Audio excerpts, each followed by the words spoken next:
अस्सलामु अलैकुम। कैसे हैं? आज हमें पढ़ना है एक्सरसाइज 1.4 के बारे में। ठीक है, अगर आपने थ्योरम्स जो इससे पहले हमने डिस्कस की थी, अगर उनके बारे में नहीं पढ़ा है तो पहले वो वाले लेक्चर्स आप अटेंड कर लो। ठीक है, इससे पहले हमने वो लेक्चर 7 में डिस्कस किया हुआ है। ठीक है, वो आप अच्छे से पढ़ लो, उसके बाद आप ये एक्सरसाइज कर पाओगे। ठीक है, ओके। तो आज हम करते हैं एक्सरसाइज 1.4 का पहला वाला क्वेश्चन। ठीक है, क्वेश्चन नंबर 1 का फर्स्ट पार्ट। ओके, पार्ट 1 कहता है 13 डिवाइडेड बाय 3 1 2 5।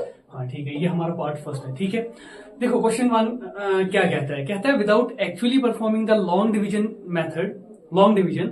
ठीक है, आपको लॉन्ग डिवीजन नहीं करना है, विदाउट। ठीक है, विदाउट आपको लॉन्ग डिवीजन मेथड नहीं करना है। कौन सा लॉन्ग डिवीजन मेथड? जो हम यूज करते हैं। ठीक है, जैसे कि आपके पास अगर कोई, जैसे कि आपके पास ये है 1/5, आप लॉन्ग डिवीजन मेथड ये वाला करते हैं। ठीक है, ठीक है, यहाँ पे फिर पॉइंट, यहाँ 0, फिर पॉइंट, यहाँ 5 2 10 और यहाँ पे आंसर 0। ठीक है, ये लॉन्ग डिवीजन मेथड होता है। ठीक है, ऐसे आपको ये नहीं करना है। ठीक है, state whether the following rational numbers will have a terminating decimal expansion. आपको ये दिखाना है कि जो ये नंबर्स आपके पास दिए हुए हैं, ठीक है, ये रैशनल नंबर, वहां से ही कह रहा है state whether the following rational numbers. ठीक है, बुक अपने पास रखो, क्वेश्चंस आप अपनी बुक से देखा करो। ठीक है, ताकि लिखने में यहाँ पे टाइम वेस्ट ना हो। ठीक है, अब ओके, तो ये क्या कह रहा है कि जो ये दिए हुए रैशनल नंबर्स हैं, क्वेश्चन में ही कह रहा है दिए हुए रैशनल नंबर्स, इसका मतलब ये कह रहा है पहले से ये रैशनल नंबर्स हैं। ठीक है, ओके, ये रैशनल नंबर्स हैं, will have a terminating decimal expansion. क्या इनका टर्मिनेटिंग डेसिमल एक्सपेंशन है या non terminating repeating decimal expansion, या नॉन टर्मिनेटिंग रिपीटिंग? देखिए, हमने जो थ्योरम्स डिस्कस की थी ना, उसमें हमने क्या क्या चीज देखी थी। एक तो हमने पढ़ा था कि या तो टर्मिनेटिंग डेसिमल एक्सपेंशन होगा किसी रैशनल नंबर का, टर्मिनेटिंग डेसिमल एक्सपेंशन। ठीक है, पता है ना क्या होता है? ठीक है, अगर नहीं पता है तो पिछला वाला वीडियो जरूरी देखो। ठीक है, उसके बाद ही आपको ये समझ में आएगा। तो हमने पढ़ा था कि एक में जो एक रैशनल नंबर जो होता है उसमें या तो टर्मिनेटिंग डेसिमल एक्सपेंशन होगा या non terminating but repeating, non terminating repeating. ठीक है, या ये एक्सपेंशन होगा किसका? Decimal expansion. ठीक है, ये होगा, या होगा टर्मिनेटिंग, यानी कि पॉइंट के बाद कुछ डिजिट्स के बाद वो रुक जाएगा, उसको कहते हैं क्या? उसको कहते हैं टर्मिनेटिंग डेसिमल एक्सपेंशन, टर्मिनेट हो जाना, रुक जाना। ठीक है, लेकिन अगर पॉइंट के बाद ये आगे भी चलता रहेगा, आगे भी चलता रहेगा, रुकेगा नहीं। ठीक है, लेकिन रिपीट होता रहेगा। ठीक है, हमने एक एग्जांपल की थी जहां पे हमें क्या मिला था? 0.333333। ठीक है, ये आगे आगे चल रहा था, 3 जो है ना, ये रिपीट हो रहा था। देखो यहाँ पे नॉन टर्मिनेटिंग है, नहीं रुक रहा है और रिपीट हो रहा है। ठीक है, उसको कहते हैं नॉन टर्मिनेटिंग रिपीटिंग। ठीक है, तो ये वाला एक्सपेंशन होता है नॉन टर्मिनेटिंग रिपीटिंग। लेकिन जहां पे एक्सपेंशन रुक जाए, ठीक है, उसको कहते हैं हम टर्मिनेटिंग डेसिमल एक्सपेंशन। ठीक है, तो आपको इसमें कोई ये नहीं करना है, आपको इसमें लॉन्ग डिवीजन मेथड नहीं करना है, आपको सीधा ये बताना है कि ये क्या है। ठीक है, ये टर्मिनेटिंग है या नॉन टर्मिनेटिंग है। ठीक है, वो हम थ्योरम से पता लगाएंगे। हमने 3 थ्योरम्स पढ़ी थी। ठीक है, 1.5, 1.6 एंड 1.7। ठीक है, इससे पिछले वाले वीडियो में हमने तीनों थ्योरम्स एक ही वीडियो में डिस्कस की थी। ठीक है, और अच्छे से, तो उन्हीं के बेसिस पर, ठीक है, उनका ही इस्तेमाल करते हुए हम इसमें ये फाइंड करेंगे कि कैसे हम बोल सकेंगे कि ये टर्मिनेटिंग होगा या नॉन टर्मिनेटिंग बट रिपीटिंग होगा। ठीक है, रैशनल ही नंबर्स हैं ये। ठीक है, क्वेश्चन में ही कहा है कि सिर्फ रैशनल नंबर्स हैं, इसमें इरेशनल नंबर नहीं है, रैशनल है। ठीक है, अगर ये रैशनल है, ये p/2 में है, क्यों 0 के बराबर नहीं है, और p और q आपस में क्या होंगे? को प्राइम्स होंगे। ठीक है, ये हमने अच्छे से डिस्कस किया है, तो आई होप आपको ये पता होगा। ठीक है, ओके, तो आपको क्या करना है? देखो, हमने जो एक थ्योरम पढ़ी थी उसमें हमने पढ़ा था कि अगर आप किसी रैशनल नंबर को, कोई रैशनल नंबर p/q फॉर्म में होगा, जहां पे अगर आप q को 2n, ठीक है, इंटू 5n की फॉर्म में अगर आप लिख सकते हो q को, जो डिनोमिनेटर में यहां नीचे होगा, यहाँ पे q कौन है? 3125। अगर इसको 3125 को अगर आप लिख सकते हो 2n मल्टीप्लाइड बाय 5n की फॉर्म में, अगर इसकी फॉर्म में आप लिख सकते हो, इस तरीके से लिख सकते हो। ठीक है, तो आप कहोगे कि इसका जो डेसिमल एक्सपेंशन है वो क्या होगा? टर्मिनेट हो जाएगा। ठीक है, ये थ्योरम हमें कहती है, ये हमने प्रूव किया है। ठीक है, ओके, तो ये हमें थ्योरम कहती है। ठीक है, प्रूव मतलब ये कि हमने ये पढ़ा है अच्छे से, लेकिन हमें इसको प्रूव नहीं करना था, एग्जाम पॉइंट ऑफ व्यू से इंपॉर्टेंट नहीं है। ठीक है, प्रूव नहीं करना था, हालांकि हम प्रूव कर सकते थे, लेकिन करना नहीं है वो। ठीक है, वहां नहीं जाना है आपको, सिर्फ ये थ्योरम जो हमने स्टेटमेंट इसका पढ़ा था, स्टेटमेंट ही हमने समझा था इसका। ठीक है, आपको सिर्फ ये अप्लाई करनी है इस एक्सरसाइज पर। ठीक है, ओके, तो और क्या कहा था इस थ्योरम में? एक दूसरी थ्योरम हमने पढ़ी थी, उसमें कहा था कि अगर p बाई क्यू फॉर्म में अगर कोई आपके पास रैशनल नंबर वहां से दे के होगा जो कि 2 raise power n multiplied by 5 raise power m की फॉर्म में होगा, तो वो p बाई क्यू में हम उसको लिख सकते हैं और वो एक रैशनल नंबर होगा। ठीक है, ये भी हमने पढ़ा था, इसका उल्टा है। ठीक है, कन्वर्स है। लेकिन अगर आप इस p बाई क्यू फॉर्म में कोई रैशनल नंबर होगा, उसको q जो है उसको अगर आप नहीं लिख सकते हो 2 raise power n into 5 raise power m की फॉर्म में, तो वो उसका जो डेसिमल एक्सपेंशन होगा ना, वो क्या होगा? Non terminating repeating. ठीक है, अब यही चीज हम देखते हैं कि इसमें किसको हम 2 raise power n into 5 raise power m की फॉर्म में लिख सकते हैं और किसको नहीं। ठीक है, उसी के बेस पर हम बोलेंगे कि ये क्या है। ठीक है, चलो हम अब स्टार्ट करते हैं पहला वाला क्वेश्चन। ठीक है, इसमें क्या करोगे? q हमें पता है क्या है, q यहाँ पे क्या है, जो भी डिनोमिनेटर में होता है वो q होता है। ठीक है, 3 1 2 5 यहाँ पे q है। अब क्या करोगे? 3 1 2 5 के क्या निकालोगे? फैक्टर्स निकालो इसके। मैंने कहा था लास्ट डिजिट देखा करो, लास्ट डिजिट अगर क्या आ रहा है इसके 2 के टेबल में अगर आ रहा है तो वो 2 से डिविजिबल होगा सारा नंबर। ठीक है, तो ये सारा नंबर 2 के टेबल में आएगा, लेकिन यहाँ पे ये नहीं आ रहा है। ठीक है, ना ये 2 से डिविजिबल है ना 3 से। ठीक है, 3 के टेबल में भी ये नहीं आ रहा है। 5 के टेबल में आएगा क्योंकि लास्ट डिजिट 5 है, तो 5 से आप डिवाइड करोगे, फैक्टर्स 5 करोगे आप। ठीक है, 5 6 आर 30, 1 यहाँ जाएगा, ये बन जाएगा 12। ठीक है, 30 होंगे ना, 5 6 आर 30, ये 31 है। ठीक है, 31 में से अब यहाँ पे 30 हो गया, 31 में से बचा क्या? फिर 31 में से 30 माइनस किया, एक ही बचा, वो एक इस 2 के साथ मिलेगा और ये बनाएगा 12। ठीक है, 2 के साथ ये 2 में ऐड नहीं हो जाता है। ठीक है, 2 और 1 प्लस होके 3 नहीं बनाएंगे, ये ऐसे आ जाता है। ठीक है, ये तरीका है इसको करने का। ठीक है, ओके, 5 2 जार आ गया 10। ठीक है, लेकिन यहाँ पे 12 है। ठीक है, बचे कितने? 2, वो 2 इस 5 के साथ मिलेंगे, ये बनाएंगे 25, तो 5 5 जार 25। ठीक है, यहां तक क्लियर है। अब इसको भी 5 से ही होगा क्योंकि लास्ट डिजिट 5 है, तो आप करो इसको 5 एक एक करके करते हैं। 5 1 जार 5, यहाँ 6 है, बचा 1, वो इस 2 के साथ मिलेगा, इसको बनाएगा वो 12। 5 2 जार 10, बचे 2, वो 2 इस 5 के साथ मिलेंगे, इस वाले 5 के साथ, तो बनाएंगे 25, तो 5 5 जार 25 हो गया। ये भी डिवाइड कंप्लीटली बिल्कुल हो गया।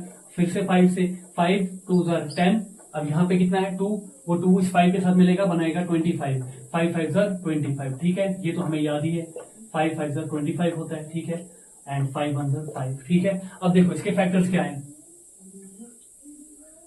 Now the factors are, now the prime factors लिखना ज्यादा बेहतर होगा क्योंकि ये नंबर सारे प्राइम होते हैं। ठीक है, प्राइम फैक्टर्स ऑफ 3 1 2 5 आर क्या है?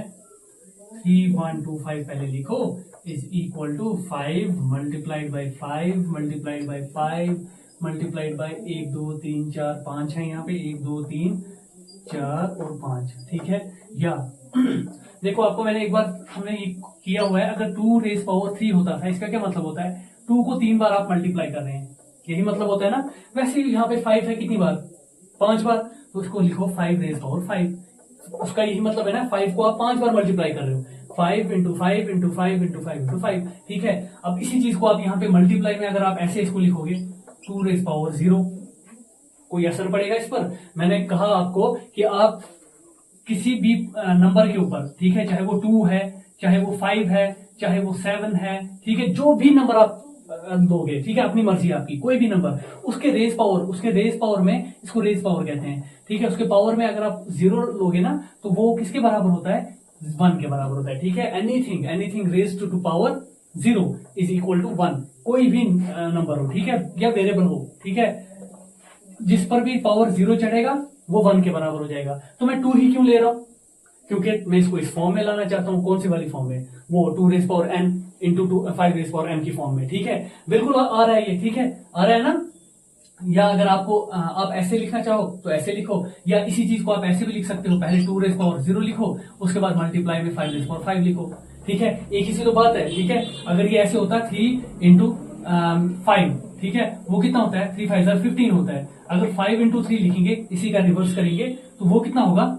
वो भी तो 15 होगा ना, कोई असर ही नहीं पड़ेगा। आप पहले इसको लिखो या इसको लिखो, या इसको लिखो इसको लिखो, एक ही सी बात है। अब मैंने इसलिए इसको थोड़ा इंटरचेंज किया ताकि हम इसको उस थ्योरम के मुताबिक लिख सकें। ठीक है, आपको समझने में आसानी हो। ठीक है, पहले 2 लिखा फिर 5 लिखा, बस इसीलिए।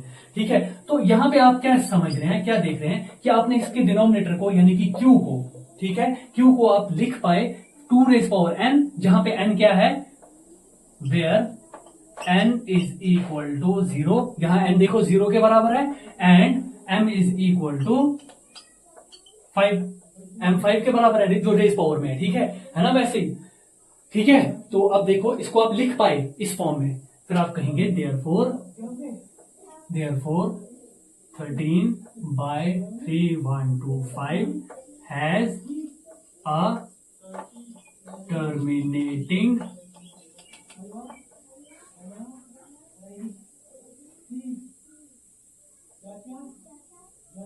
या ऐसे लिख लो, ऐसे लिख लो, therefore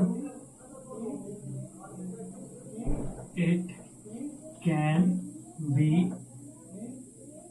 expressed या written, it can be written in the form of 2 raised power n into 5 raised power m, ठीक है। So it has a terminating decimal expansion। तो इसका कौन सा एक्सपेंशन होगा, टर्मिनेटिंग डेसिमल एक्सपेंशन, यानी कि जब आप इसको कैलकुलेटर पे डिवाइड करोगे ना, इसका आंसर जो है ना वो पॉइंट के बाद कुछ डिजिट्स के बाद, ठीक है, पॉइंट के बाद कुछ डिजिट्स आएंगे, 0 पॉइंट, ठीक है, कुछ डिजिट्स आएंगे और उसके बाद एंड हो जाएगा, रुक जाएगा, ठीक है। कैलकुलेटर पे भी आप करके देख सकते हो, ठीक है, ये रुक जाएगा, ठीक है। हमें तो यही दिखाना था, हमें इसका इस्तेमाल करना था कैलकुलेटर पे, वो एक्चुअल लॉन्ग डिवीजन मेथड नहीं करना था, ठीक है। तो इतना आंसर है इसका, ठीक है, ओके, यहां से यहां तक, ठीक है। बस थोड़ा इसमें लिखना था, समझना था बस, ठीक है, ओके, कंप्लीट हो गया ये। हाँ, चलो मैं रब करता हूँ।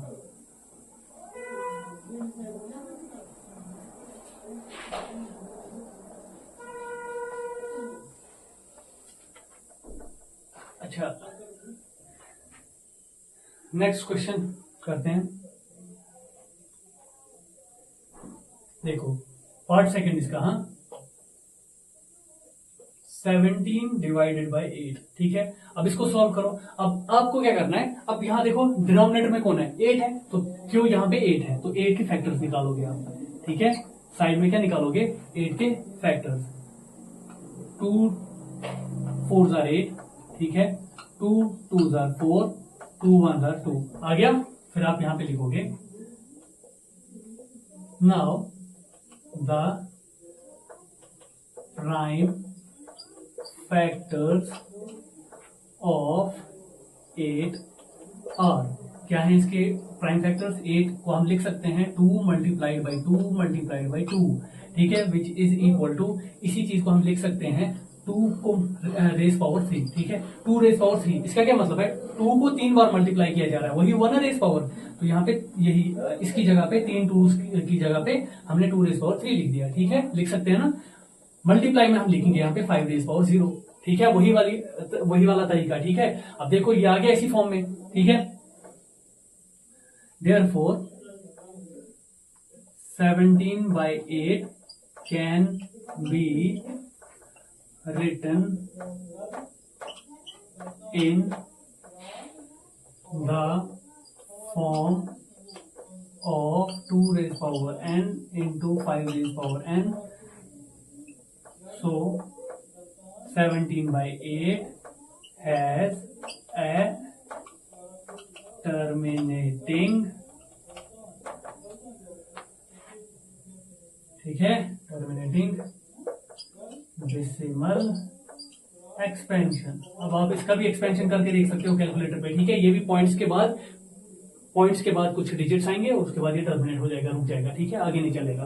बस हो गया इसका भी क्लियर, ठीक है। सिर्फ आपको ये क्यों देखना है, इसको हम इस फॉर्म में लिख सकते हैं या नहीं, ठीक है। अगर लिख सकते हैं तो ये टर्मिनेटिंग होगा, अगर नहीं लिख सकते हैं, ठीक है, इन 2 नंबर्स के बगैर अगर और कोई नंबर इसका फैक्टर हुआ, ठीक है, नहीं लिख पाए अगर हम, तो फिर वो क्या होगा नॉन टर्मिनेटिंग रिपीटिंग, ठीक है।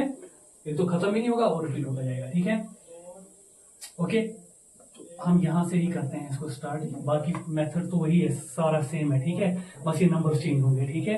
तो फिर हम बार बार क्यों लिखें, टाइम वेस्ट नहीं करते हैं, ठीक है। देखो अब यहाँ पे हम थर्ड वाला देखते हैं, ठीक है। 64 डिवाइडेड बाय 455, ठीक है। ध्यान से देखो, क्योंकि मैं ये रब नहीं कर रहा हूं इसलिए क्योंकि यहाँ पे हमें सिर्फ ये चेंज करना है, ठीक है। क्वेश्चन का जो यहाँ पे ये जो रैशनल नंबर है ना, ये हमें चेंज करना है। तो जहां जहां 17 बाई ये होगा ना, जैसे यहाँ पे 8 है, ये हम हटा देंगे, ये मिटा देंगे। 17 बाई 8 को मिटा देंगे, यहाँ 17 बाई 8 को मिटा देंगे, ठीक है। और यहाँ पे ये चीज हटा देंगे हम, ठीक है। ठीक, बाकी सब वही लिखना है, ठीक है। बाकी तो सेम ही लिखना है। तो अब देखो, आप यहाँ पे कौन है, क्यू 455, ठीक है। स्टार्ट यहाँ से कर रहा हूँ, ठीक है। अभी ये नहीं लिखना, यहाँ से स्टार्ट कर रहा हूँ। 455 तो लिखोगे 455। अब इसको आप क्या करेंगे, इसके फैक्टर्स निकालेंगे। 5 से है तो 5 में आएगा, ठीक है। 5 9 45, 5 1 5, ठीक है। अब देखो 91 5 के टेबल में तो नहीं आएगा, 6 के में भी नहीं आएगा, क्योंकि 6 में जो है ना वो इवन नंबर्स आते हैं। 7 में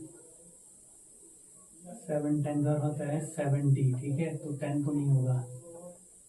7 11 77, 12 14 से देखते हैं। 7 4 28 नहीं होगा। 7 5 35 7 13 7 6 21 1 2 जाएगा कैरी। 7 7 8 9, हाँ 7 इंटू 13, ठीक है। 17 के टेबल में आ रहा है, 7 के टेबल में 7 इंटू 13, ठीक है। वो होता है 91। तो यहाँ से आ जाएगा 13 जो है वो खुद प्राइम नंबर है, ठीक है। हमने पढ़ा था ये, ठीक है। यहाँ पे आ जाएगा ये। नाउ द प्राइम, अब क्या लिखोगे, ये आपने प्राइम फैक्टर्स इसके फाइंड किए 7 5 7 और 13। आप लिखोगे नाउ, कॉपी पे लिखोगे now the prime factors of 8 नहीं लिखोगे, अब लिखोगे क्या 455 आर, ठीक है। कौन कौन से होंगे, ठीक है। इनको हटा देते हैं क्योंकि ये सारा अब बदलना पड़ेगा, ये वाला ना। यहाँ पे लिखेंगे आप 445 और इसके फैक्टर्स आप लिखेंगे कैसे, 5 मल्टीप्लाइड बाई 7 मल्टीप्लाइड बाई 13, ठीक है। अब यहाँ पे आप क्या लिखेंगे, देयरफॉर 64 बाय 445।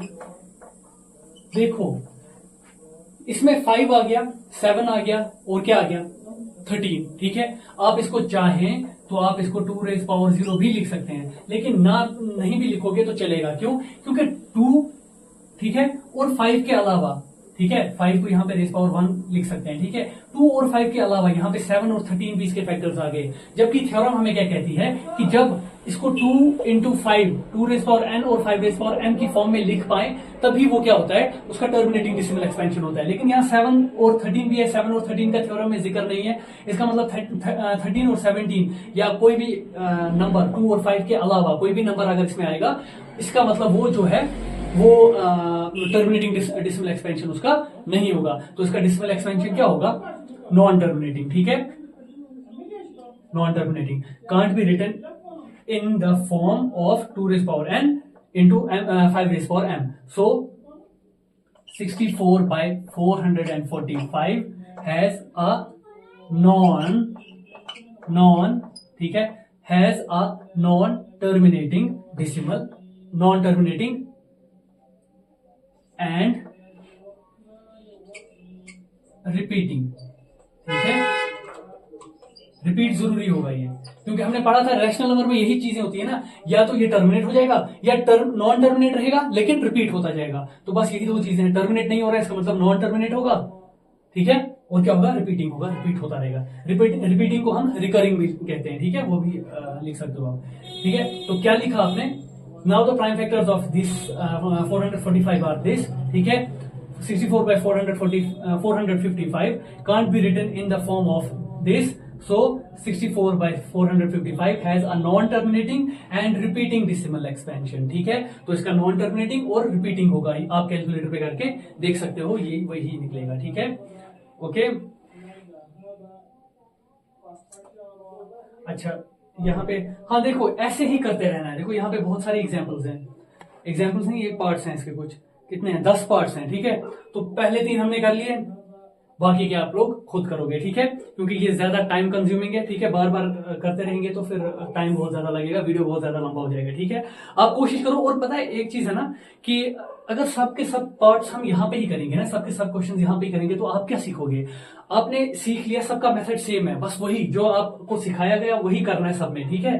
देखो जैसे यहाँ पे क्वेश्चन नंबर 6 आप देखो, वहां पे डिनोमिनेटर में लिखा हुआ है 2^3 5^2, ठीक है, यानी कि Q वहां से ही दिया हुआ है 2^n 5^m की फॉर्म में। तो आप यहां से ही बगैर किए, बगैर पेन उठाए, आप बगैर कॉपी यूज किए, ठीक है, आप यहां से ही बता सकते हैं कि ये क्या होगा, इसका टर्मिनेटिंग डेसिमल एक्सपेंशन होगा। वैसे ही 6 है ना, ये 7 वाला देखो, 2^2 5^7 और 7^5, ये है Q, ठीक है। तो यहां पे 7 आ गया ना, ठीक है, तो इसका नॉन टर्मिनेटिंग होगा लेकिन रिपीटिंग होगा, ठीक है। ऐसे आपको क्या करना है, सिर्फ Q जो भी डिनोमिनेटर में है ना, जैसे यहाँ 64/4 455 था, जो भी डिनोमिनेटर में है उसका क्या करोगे, उसके फैक्टर्स निकालोगे। फैक्टर्स में देखो अगर वो 2 और उसमें 5 ही सिर्फ आ रहा है, ठीक है, और इनका कुछ रेस पावर आ रहा है, तो फिर वो उसका टर्मिनेटिंग डिसिमल एक्सपेंशन होगा। अगर ऐसा नहीं आ रहा है, इन दो के अलावा और भी कोई डिसिमल इसमें, और भी कोई फैक्टर इसमें आ रहा है, ठीक है, और भी कोई नंबर आ रहा है, जैसे यहाँ पे 7 और 13 आ गया, तो ये क्या होगा, नॉन टर्मिनेटिंग लेकिन रिपीटिंग होगा, ठीक है। ओके, तो आप लोग ये करना जरूरी, ठीक है। आप लोग जब तक क्वेश्चन नहीं करोगे ना, तो आपको ये समझ में नहीं आएगा, ठीक है। क्वेश्चन किया करो, जो भी मैं क्वेश्चन यहाँ पे देता हूं आपको करने के लिए, किया करो वो, ठीक है। ओके, तो ये था हमारा क्वेश्चन नंबर 1, ठीक है। अब हम नेक्स्ट देखते हैं question number 2। Question number 2. Write down the decimal expansion of those rational numbers in question number 1 above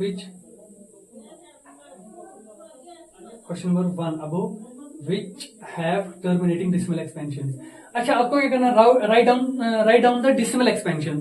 सिर्फ आपको डिसिमल एक्सपेंशन लिखना है, यानी कि आपको एक्सपैंड करना है उसको। एक्सपैंड कैसे करना है, कैलकुलेटर यूज करो, जो आंसर आ रहा है उसका डिसिमल एक्सपेंशन लिख दो, क्योंकि कह रहा है write down the decimal expansion. Right करना है, सिर्फ लिखना है, ठीक है। फाइंड करने की कोई जरूरत नहीं है। फाइंड कैसे करोगे, ठीक है, उसका डिसिमल एक्सपेंशन आप मेथड, वो डिवीजन वाले मेथड से ही निकालोगे ना, क्योंकि जो अभी तक हमने थ्योरम्स पढ़ी, इसने सिर्फ हमें ये इन्फॉर्मेशन दी कि इसका जो डिसिमल एक्सपेंशन है वो टर्मिनेटिंग होगा या नॉन टर्मिनेटिंग लेकिन रिपीटिंग होगा, लेकिन ये नहीं बोला कि डिसिमल एक्सपेंशन क्या आ रहा है, ठीक है। आप समझ रहे हैं, जैसे कि यहाँ पे हम देख रहे हैं, हमने अभी किया था ये 64/455, अभी क्वेश्चन किया था ये, इसमें हमें क्या आया था, नॉन टर्मिनेटिंग बट रिपीटिंग आया, ठीक है, क्योंकि 2^n मल्टीप्लाइड बाय 5^m की फॉर्म में हम इसको नहीं लिख पाए। इसके अलावा 7 और 13 भी इसके फैक्टर्स थे, ठीक है। तो ये क्या आ गया, अब इसने कहा कि ये नॉन टर्मिनेटिंग है लेकिन रिपीटिंग है, लेकिन क्या है, क्या कौन सा आ रहा है, वो पॉइंट वाला वो नंबर डिसिमल एक्सपैंड कर ही नहीं रहा है, उसके बारे में कोई इन्फॉर्मेशन नहीं दे रहा है कि डिसिमल एक्सपैंड हुआ या नहीं हुआ, ठीक है। वो कह रहा है, बस इतना ही कह रहा है कि हाँ टर्मिनेटिंग होगा, हाँ नॉन टर्मिनेटिंग रिपीटिंग होगा, लेकिन उसके अलावा ये कुछ नहीं कह रहा है, ठीक है। अब इसको डिवाइड करके जो आंसर आपको वो पॉइंट वाला मिलेगा ना, वो थ्योरम तो नहीं दिखाएगी ना, वो आपको कैलकुलेटर से करना है, ठीक है। तो आपको कैलकुलेटर्स अलाउड होते हैं, ठीक है। आपको क्या करना है, आपको बोलना है जो आपने क्वेश्चंस अभी किए ना पहले वाले पार्ट में, ठीक है, उन सब पार्ट्स में जो क्वेश्चंस आपने किए, जैसे 13/3 1 2 5, ठीक है, आपको ये देखना है कि अगर इसका टर्मिनेटिंग डिसिमल एक्सपेंशन है वो लिखना है आपको, ठीक है। अभी हमने किया ये पहला वाला क्वेश्चन, पहला और दूसरा जो है ना ये टर्मिनेटिंग मिले थे हमें, ठीक है। इनको हम 2^n इंटू 5^m की फॉर्म में लिख सकते थे, टर्मिनेटिंग मिले, ठीक है। तो इन्हीं का क्या लिखना है, डिसिमल एक्सपेंशन लिखना है। तो कैसे लिखोगे, पहले वाले पार्ट में मिला ना, तो आप सीधे कैलकुलेटर पकड़ो, 13/3 1 2 5 करो, 13/3 1 2 5। इसका आंसर पता है क्या आ रहा है, 3 1 2 5, इसका आ रहा है 0। आपको कैसे लिखना है, सीधे 13/3 1 2 5, और इसका डिसिमल एक्सपेंशन आ रहा है 0.00416। उसके बाद कैलकुलेटर पे देखो कोई भी आगे का डिजिट नहीं आ रहा है, इससे हमें क्या पता चल रहा है कि ये है, देखो नॉन टर्मिनेटिंग है, खत्म हो रहा है, रुक गया, ठीक है। यहाँ पे इसका और इसके आगे और कोई डिजिट नहीं आ रहा है, बस यहाँ तक है। तो ये हमें थ्योरम से भी पता लग गया था ना पहले ही। अब उसने ये नहीं बोला था कि इसका आंसर ये आ रहा है 0.005416, थ्योरम ने ये हमें नहीं कहा था, लेकिन इतना हमें कहा इसने कि हाँ इसका टर्मिनेटिंग डिसिमल एक्सपेंशन है, ठीक है। ये समझ में आ गया होगा आपको, ठीक है। वैसे ही पार्ट सेकंड भी हमने किया था 17/8, वो भी कर लेते हैं, 17/8। देखो अब यहाँ पे ये पहला पार्ट था ना सेकंड वाला पार्ट देखो, इसमें 17/8 जो है वो आता है 2.125 के बराबर। अभी हमने किया था, कहा था कि डेसिमल एक्सपेंशन है 2n इंटू 5m की फॉर्म में हम लिख पाए थे इसको। तो देखो टर्मिनेटिंग डेसिमल एक्सपेंशन, ठीक है। अब पार्ट थर्ड, वो नॉन टर्मिनेटिंग आया था, तो चेक भी कर लेते हैं हम। 64/455, ठीक है, 64 डिवाइडेड बाय 455, ठीक है। चेक करो इसे, 64 डिवाइडेड बाय 455, ये आ रहा है 0.140659340 एंड सो ऑन, ये चलता जा रहा है, ठीक है। अब देखो कहां पे कैसे चलता जा रहा है, देखो ये वाले डिजिट से मैं लिख लेता हूं 065, देखो 14065, ठीक है, 93465, यहां से इसको देखो, एक मिनट रुक जाओ,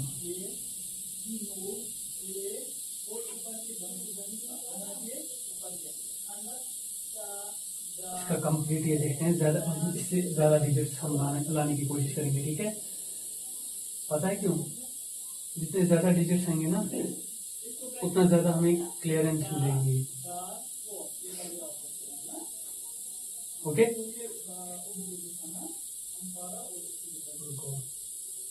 क्योंकि हमारे पास जो कैलकुलेटर होता है ना उस पर कुछ ही डिजिट्स आते हैं, मैं चाहता हूं कि इससे हम ज्यादा डिजिट्स लिख पाए ताकि मैं आपको उसमें समझा सकूं रिपीटिंग डेसिमल का वो कॉन्सेप्ट, ठीक है।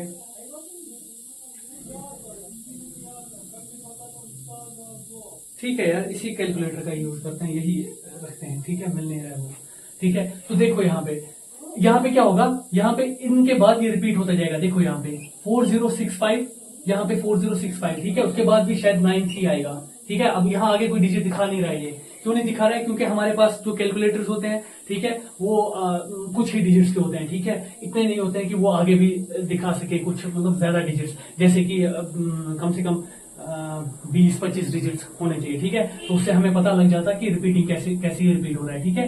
तो यहाँ पे देखो ये 14065 आ रहा है ना, फिर 93 है, फिर 4065 आ रहा है, फिर ये शायद 93 होगा यहाँ पे, लेकिन कैलकुलेटर नहीं दिखा रहा है, ठीक है, लेकिन होगा ऐसे, ठीक है। फिर ये रिपीट होता जाएगा, ठीक है, हमें ये थ्योरम से भी पता लग गया था, और यहाँ पे आप देख भी रहे हैं कि 4065 रिपीट होता जा रहा है, और आगे 93 भी आएगा, ठीक है। लेकिन अगर आपके पास इतना बड़ा कैलकुलेटर है या इतने डिजिट्स का आप देख सकते हो, तो आप वहां पे चेक कर सकते हो, ठीक है। ये बिल्कुल ओके है, ठीक है, ओके। मैंने भी कोशिश की थी लेकिन ये ऐसा कुछ मिला नहीं, और ज्यादा डिजिट्स वाला नहीं मिला, ठीक है, आप देख सकते हो, ओके। तो यही लिखना है बस, डेसिमल एक्सपेंशन का कैलकुलेटर से निकाला और फिर कॉपी पे छाप दिया, ठीक है, कॉपी पे लिख दिया, ओके। अब क्या रहा है क्वेश्चन नंबर 2 में, क्या कह रहा है, राइट डाउन द, अच्छा यही है ना क्वेश्चन नंबर 2, तो ये हमने कर लिया, ठीक है। अब आप क्या करेंगे, जो क्वेश्चन नंबर 1 है उसमें जो भी पार्ट्स मैंने आपको दिए हुए हैं करने के लिए, उसमें जिनका डेसिमल एक्सपेंशन, हाँ एक और चीज, ये 64/445 है ना, ये सिर्फ मैंने आपको दिखाने के लिए इसका डेसिमल एक्सपेंशन दिखाया, कॉपी पे ये नहीं लिखना है। क्वेश्चन नंबर 2 में ये नहीं दिया गया कि आपको इसका डेसिमल एक्सपेंशन लिखना है, ठीक है।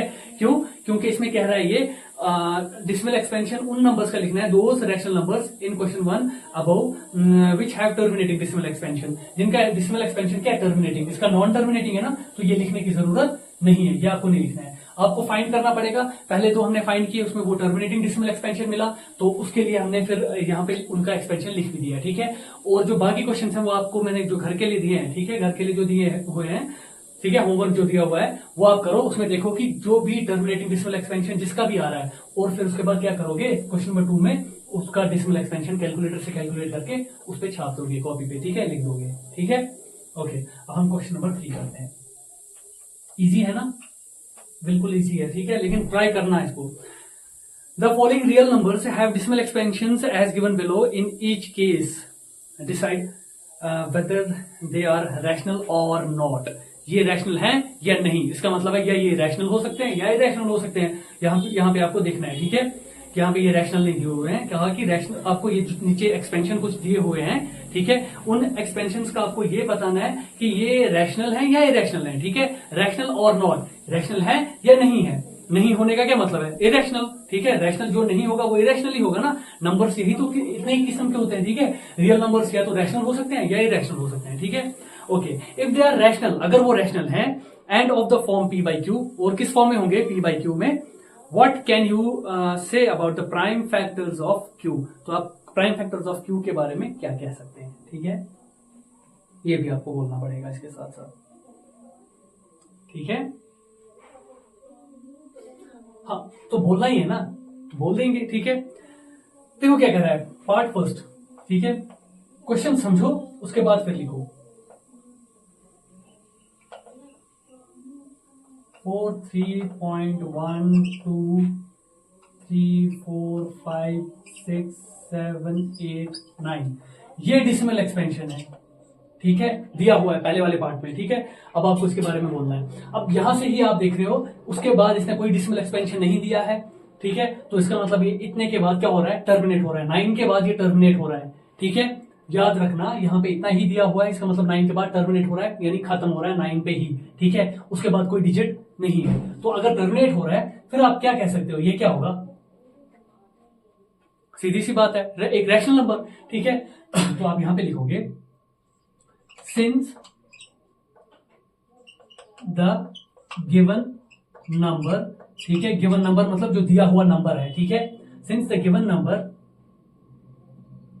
सिंस द, ऐसे लिखो, since the decimal expansion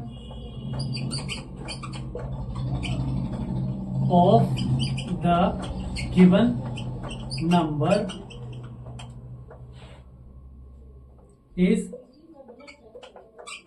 terminating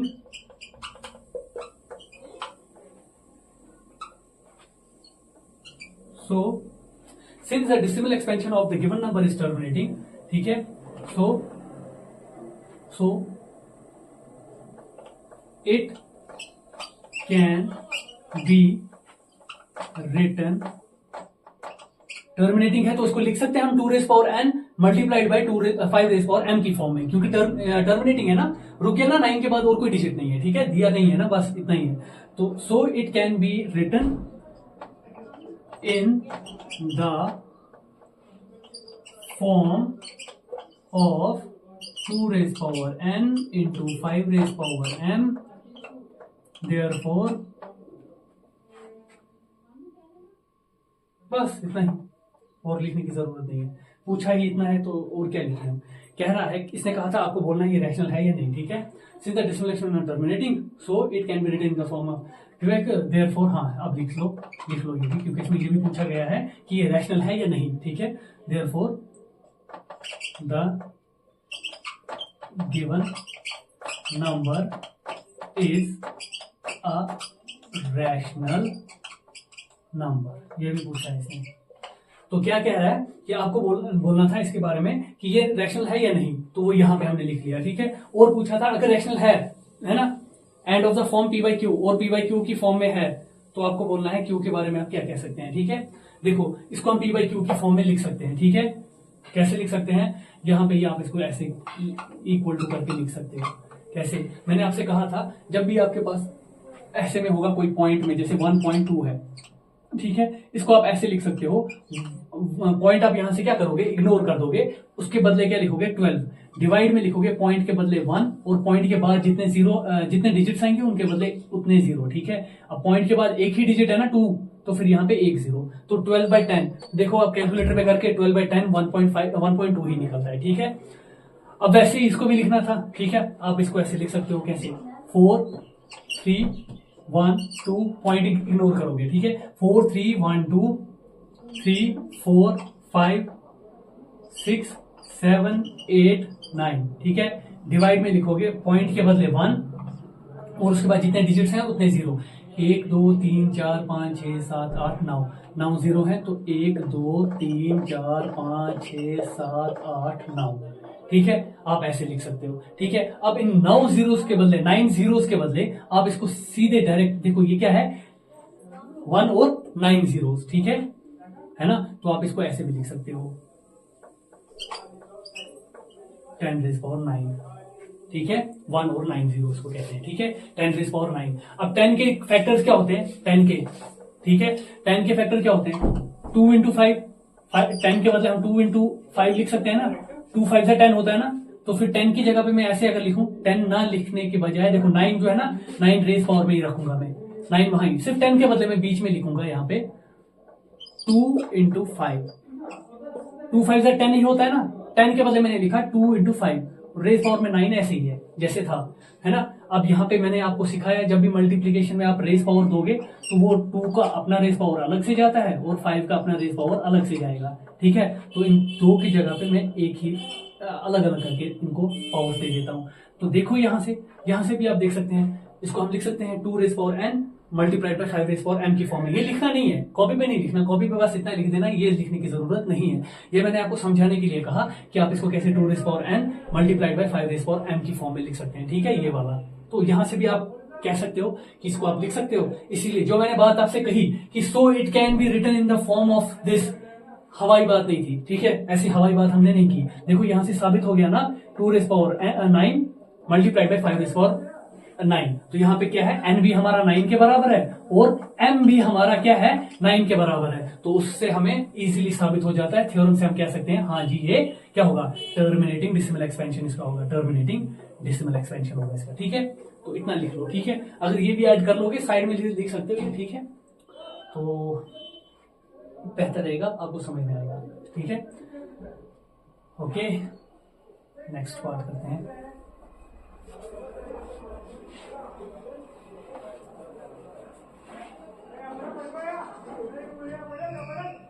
अब इसमें आ रहा है सेकंड पार्ट। देखो सेकंड पार्ट में क्या लिखा हुआ है, देखो बुक पे 0.120120001200000 और फिर डॉट डॉट दिया हुआ है, देखना, ठीक है। डॉट डॉट का मतलब है, इसका मतलब ये रुक नहीं रहा है, ठीक है, चलता जा रहा है। और देखो इसमें कोई रिपीट हो रहा है, 120, ठीक है, हमें समझ में आया।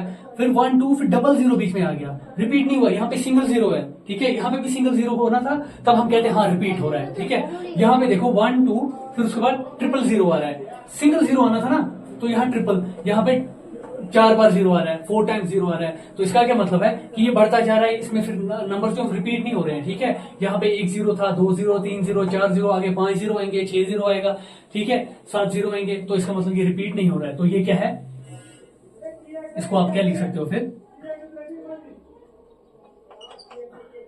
The given decimal expansion is an irrational number. ये एक इरेशनल नंबर है, ठीक है, रिपीट नहीं हो रहा है, नॉन टर्मिनेटिंग है लेकिन नॉन रिपीटिंग है। रैशनल वो होते हैं जो नॉन टर्मिनेटिंग हो, ठीक है, और रिपीटिंग हो या फिर टर्मिनेटिंग हो, ठीक है। तो ये एक इरेशनल नंबर है, बिकॉज, क्यों ये एक इरेशनल नंबर है, इसका रीजन लिख लेते हैं, because it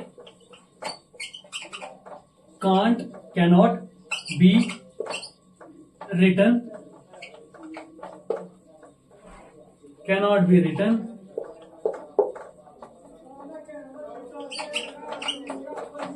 cannot be written in the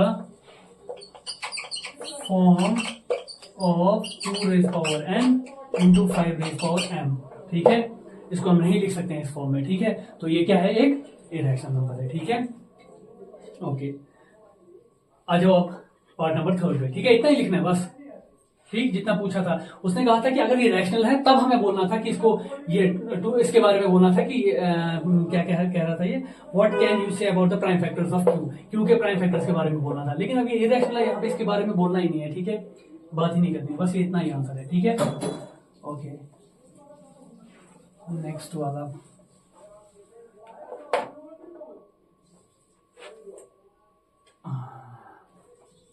okay, अब यहां पे दिया हुआ है पार्ट 3, ठीक है।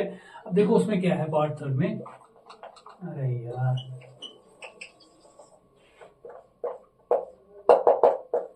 पार्ट थर्ड में दिया हुआ है 4, 3.1 2 3 4 5 6 7 8 9, ठीक है। और उसके बाद दिया हुआ है ऊपर बार, ठीक है। ये लाइन एक दी हुई है, बुक अपने पास रखा करो, ठीक है, बुक से देखा करो ये चीजें, ठीक है। दिया हुआ है 443.1 2 3 4 5 6 7 8 9 और 9 की 1 से लेकर 9 तक क्या दिया हुआ है, एक लाइन दी हुई है, इसको बार कहते हैं। बार का मतलब होता है कि आगे ही रिपीट होता जाता है, ठीक है। ये वाले नंबर्स जिन पर बार है वो रिपीट हो रहे हैं, ठीक है। इसका मतलब है ये होगा 443.1 2 3 4 5 6 7 8 9, फिर उसके बाद फिर से होगा 1 2 3 4 5 6 7 8 9, फिर से होगा 1 2 3 4 5 6 7 8 9। जहां से बार स्टार्ट होता है, जहां पे एंड होता है, उसमें जितने भी नंबर्स आते हैं, उस बार के नीचे जितने भी नंबर्स आते हैं, वो सब नंबर्स क्या होते जाते हैं, रिपीट होते जाते हैं। जैसे कि अगर आपके पास होगा यहां पे होगा आपके पास 7, ठीक है, ठीक है, 7 होगा, ठीक है। आप ऐसे देख लो, ठीक है, कॉपी पे लिख लो, 7 होगा, पॉइंट होगा यहाँ पे 3 और 3 के ऊपर होगा बार, ठीक है। इसका मतलब है सिर्फ 3 रिपीट हो रहा है, तो ये होगा 7.33333, ऐसे चलता जाएगा। अगर आपके पास कोई नंबर होगा जैसे कि 1.4711, तो फिर आप क्या करेंगे, यहां पे अगर बार होगा सिर्फ 711 पर, तो ये पता है कैसे लिखा जाएगा, 1.4711 यानी कि जहां से जहां तक बार होगा सिर्फ वही नंबर रिपीट होते जाते हैं। तो यहाँ पे क्या हो रहा है, यहाँ पे 1 2 3 4 5 6 7 8 9 क्या हो रहा है, रिपीट होता जा रहा है। अब रिपीट होता जाएगा तो फिर ये क्या है, यहाँ पे एक तो चलता जाएगा, ठीक है, चलता जाएगा, क्योंकि बार जो है ना वो खत्म, बार दे दिया, इसका मतलब ये खत्म नहीं हो रहा है, चलता जाएगा, ठीक है। तो अब ये चलता रहेगा, तो इसका मतलब रिपीटिंग, नॉन टर्मिनेटिंग है। अब नॉन टर्मिनेटिंग के बाद ये देखो, ये रिपीट हो रहे हैं 1 2 3 4 5 6 7 8 9, ये वाले नंबर्स रिपीट हो रहे हैं, इसका मतलब ये नॉन टर्मिनेटिंग है, लेकिन क्या है, रिपीटिंग है, ठीक है। Non terminating but repeating. फिर आप क्या करोगे, आप लिखोगे therefore it can be written in the form of 2 raised power n into 5 raised power m because the decimal expansion of the given number is क्या, is non terminating but repeating, ठीक है, is non terminating but repeating, ठीक। बस फिर लिखोगे आप hence the given number is a rational number, okay okay. तो इसी के साथ ये वाली एक्सरसाइज भी कंप्लीट हो जाती है, और इसी के साथ हमने पहला वाला चैप्टर कंप्लीट कर लिया है, ठीक है। अब इंशाल्लाह नेक्स्ट हम कोशिश करेंगे सेकंड चैप्टर पढ़ेंगे अब, ठीक है, इंशाल्लाह, ठीक है, ओके, थैंक यू।